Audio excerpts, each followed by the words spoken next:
Nehru intermediate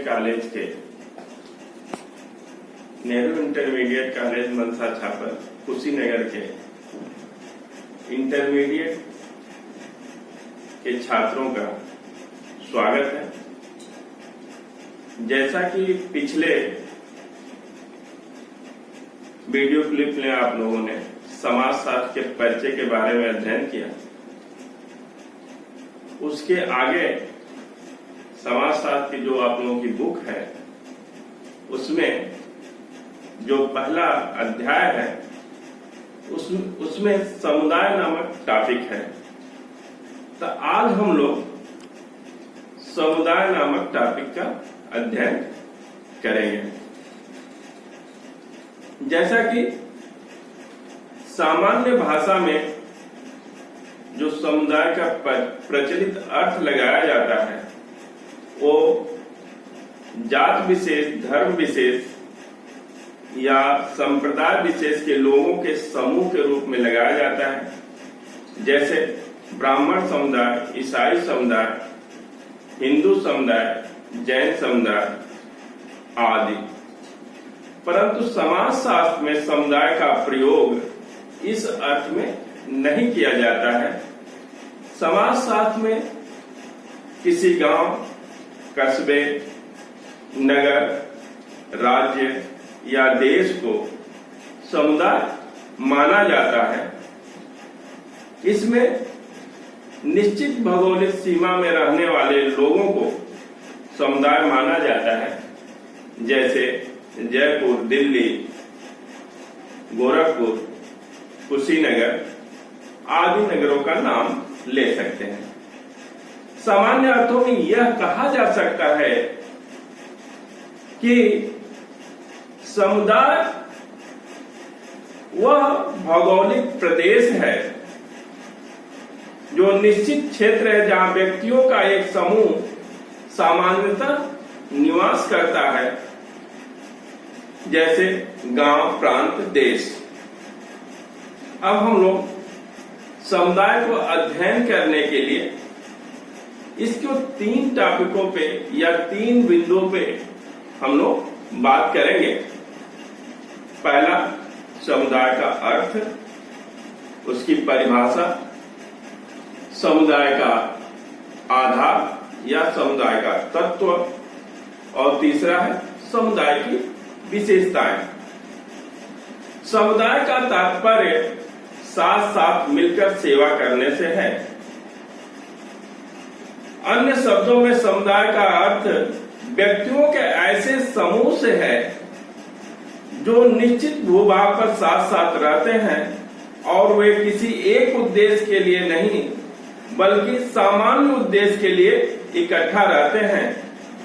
उनका संपूर्ण जीवन समानता यही व्यतीत होता है। ऐसा जो इसमें कहा गया है कि समुदाय एक निश्चित भौगोलिक सीमा होती है, व्यक्तियों का समूह होता है और किसी विशिष्ट उद्देश्य के लिए नहीं बल्कि सामान्य उद्देश्य के लिए वहां व्यक्ति रहता है। अगर हम समाजशास्त्रियों की परिभाषाओं का यहाँ पे वर्णन करें तो उसमें सबसे महत्वपूर्ण जो परिभाषा है वो प्रोफेसर डेविस का है। उन्होंने लिखा है कि समुदाय सबसे छोटा ऐसा क्षेत्रीय समूह है जिसमें सामाजिक जीवन के समस्त पहलू आ जाते हैं। उन्होंने कहा है कि डेविस ने कहा है कि समुदाय सबसे छोटा क्षेत्रीय समूह है जिसमें सामाजिक जीवन के समस्त पहलू आ जाते हैं। अगर आप इस परिभाषा को देखेंगे, गौर करेंगे तो ये पाएंगे इसमें 3 बिंदुएं दी गई हैं। व्यक्तियों का समूह, निश्चित भौगोलिक क्षेत्र, सामाजिक जीवन के सभी पहलू। तो कहने का तात्पर्य है कि समुदाय के लिए 3 महत्वपूर्ण बिंदु हैं।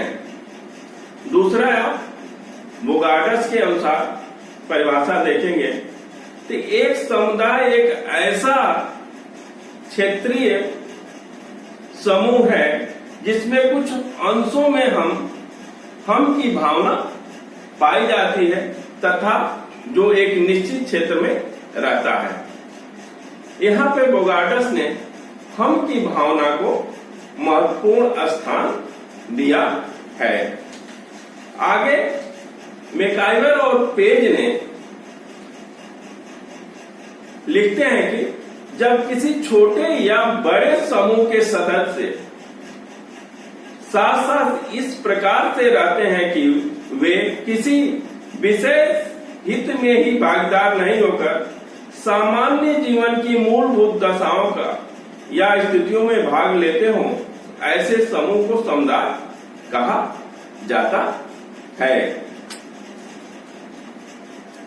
आगबान और निमकाप के अनुसार समुदाय एक सीमित क्षेत्र में सामाजिक जीवन के संपूर्ण संगठन को समुदाय कहा जाता है। ये संगठन के आगबान और निमकाप ने समुदाय को संगठन के रूप में परिभाषित किया है। अगर इन सारी परिभाषाओं का हम समरी करें तो यह कहा जा सकता है कि समुदाय सामान्य सामाजिक जीवन में भागीदार लोगों का ऐसा समूह है जो किसी निश्चित भौगोलिक क्षेत्र में निवास करता है और जिसमें हम की भावना या सामुदायिक भावना पाई जाती है। यहाँ पे बच्चों ध्यान देने की जो बात है, जो समाजशास्त्रियों ने जो परिभाषा दी है उसमें महत्वपूर्ण पॉइंट यह है कि समुदाय के लिए व्यक्तियों का समूह, निश्चित भौगोलिक सीमा, सामुदायिक भावना पाई जाती है। अगर हम दूसरे टॉपिक की बात करें तो समुदाय के आधार या आवश्यक तत्व किसी भी समूह या समूह के समुदाय के लिए मूलतः 3 आधार हैं या मूलतः 3 तत्व हैं। व्यक्तियों का समूह, द्वितीय भौगोलिक क्षेत्र और तृतीय सामुदायिक भावना। पहला, इस समुदाय का निर्माण व्यक्तियों के समूह से होता है। बिना व्यक्तियों के रहे बिना किसी भी, क्योंकि जीवन की कल्पना ही नहीं की जा सकती है, तो समुदाय का निर्माण नहीं हो सकता है। व्यक्ति आवश्यक है, व्यक्ति रहेंगे तभी सामाजिक जीवन होगा, तभी समुदाय का भी निर्माण हो पाएगा। दूसरा पॉइंट है निश्चित भौगोलिक क्षेत्र। निश्चित भौगोलिक क्षेत्र में रहने वाले लोगों को ही समुदाय कहा जा सकता है। जैसे गांव है, नगर है या राष्ट्र है तो इसको समुदाय कहा जाता है। जैसे भीड़ को या श्रोता समूह को समुदाय नहीं कहा जा सकता है। भीड़ और श्रोता समूह का कोई निश्चित भौगोलिक सीमा नहीं होती है, इसीलिए भीड़ और श्रोता समूह को समुदाय नहीं कहा जाता है। तीसरी जो पॉइंट है वो सामुदायिक भावना। इसे हम की भावना कहते हैं। यहाँ हम की भावना का तात्पर्य है कि हम सब एक हैं, हम समुदाय, यह समुदाय हमारा है या अन्य समुदाय से भिन्न है। इसमें सुख दुख में हम सभी समान रूप से भागीदार हैं। हम सब दृढ़ता के सूत्र में बंधे हुए हैं। सामुदायिक भावना को हम मूलतः 3 रूपों में बांट सकते हैं। या हम की भावना की अभिव्यक्ति, जैसे कि हम एक समुदाय के हैं तो हम उनके एक दूसरे के सुख दुख में भाग लेते हैं। दूसरा पॉइंट, योगदान या दायित्व निर्वहन की भावना होनी चाहिए। किसी भी समुदाय के लिए योगदान महत्वपूर्ण है, दायित्व निर्वहन, क्योंकि समुदाय आत्मनिर्भर होता है। वो किसी बाहरी क्षेत्र के किसी प्रकार से निर्भर नहीं होता है। अपना संपूर्ण कार्य एक समुदाय में रहने वाले लोग सारा कर लेते हैं। तीसरा पॉइंट है निर्भरता की भावना। आत्मनिर्भर होता है, वो दूसरे पे डिपेंड नहीं होता है या बाहरी क्षेत्र पर सामुदायिक लोग डिपेंड नहीं होता है। फिर भी वर्तमान समय में औद्योगिकरण, सम विभाजन, विशेषीकरण नगरीकरण, यातायात और संचार के साधनों के विकास, भौगोलिक दूरी में कमी, एक ही विश्व की दृष्टिकोण, जनसंख्या की तीव्र वृद्धि एवं जनसंख्या विविधता, व्यक्तित्व स्वार्थ से बढ़ता हुआ द्वैतिक संबंध बढ़ रहा है, जिसके कारण सामुदायिक भावना में कमी दिखलाई देने लगी है। अब आप समुदाय की विशेषताओं का अध्ययन करते हैं। बच्चों, जैसा कि आप लोगों को बताया गया है कि समुदाय में 3 चीजें महत्वपूर्ण है: व्यक्तियों का होना, भौगोलिक सीमा का निर्धारण और सामुदायिक भावना, और उसमें एक आत्मनिर्भरता भी आप जोड़ लीजिए। फिर हम विशेषता या लक्षण को हम देखेंगे या उसकी कैरेक्टरिस्टिक्स को देखेंगे तो कई पॉइंट आप लोगों को देखने को मिलेगा, जिसमें समुदाय का जो पहला पॉइंट है स्वतः विकास। समुदाय का निर्माण कुछ लोगों के द्वारा जानबूझ के नहीं किया जाता है, वह धीरे धीरे समय बीतने के साथ हो जाता है। जैसे आप देखेंगे किसी समिति का, समूह का निर्माण किया जाता है। जो समिति होता है वो किसी विशेष हित के लिए बनाई जाती है, बाकी समुदाय में ऐसा नहीं है। समुदाय का निर्माण स्वतः ही होता है, धीरे धीरे होने लगता है। दूसरा पॉइंट, अस्थायित्वपन। समुदाय में जो लोग रहते हैं उसमें अस्थायित्व होता है। वो जैसे भीड़ है, श्रोता समूह है, खाना बदोश झुंड है, वो समुदाय नहीं कहा जा सकता, क्योंकि ये इसमें अस्थायित्व नहीं होता है। मगर समुदाय में अस्थायित्व होता है।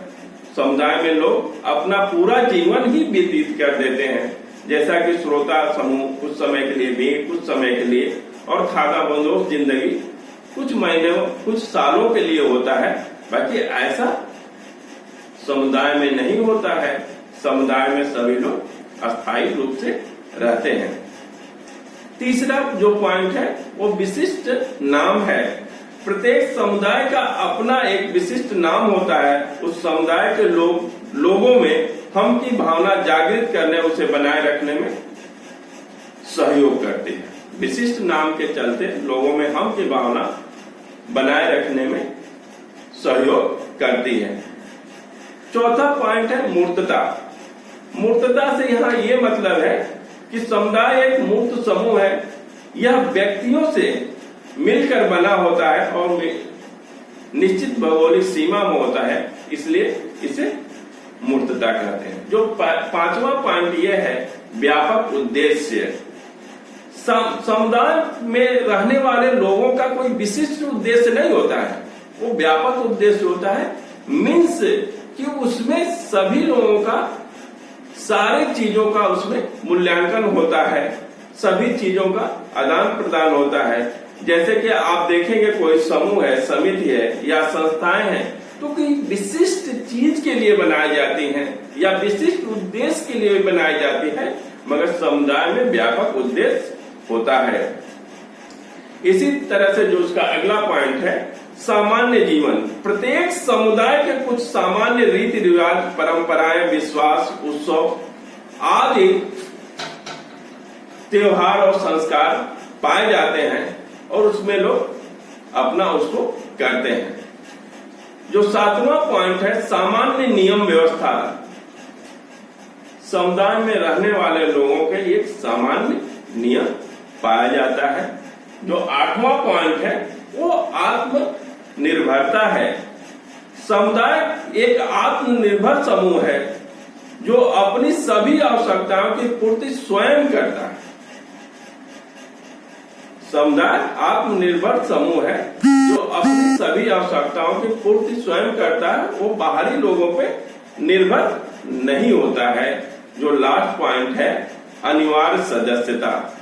जैसे प्रत्येक समुदाय के लोगों में अनिवार्य सदस्यता होती है। जैसे कि आप देखेंगे समिति में ऐच्छिक सदस्यता होती है, आप समिति के चाहे तो सदस्य रह सकते हैं, नहीं रह सकते हैं, मगर समुदाय में ऐसा नहीं है। समुदाय में आपको अनिवार्य उसकी सदस्यता होनी चाहिए। हाँ बच्चों, आप अब चूंकि आप देखेंगे कि आधुनिकीकरण, नगरीकरण, औद्योगिकरण के चलते समुदाय के विशेषताओं में कुछ अंतर आया है। हर व्यक्ति अब एक गांव भी शहर पे डिपेंड होने लगा है, मगर आज से बहुत पहले ऐसा नहीं था। समुदाय अपने आप में स्वतंत्र था, सामुदायिक भावनाएं बहुत प्रबल थी। अब धीरे धीरे उसमें कमी आ रही है। तो आज हम लोग यहाँ तक अध्ययन किए और इसका अगले एपिसोड में, अगले टॉपिक पे हम लोग अध्ययन करेंगे। सभी छात्रों को धन्यवाद।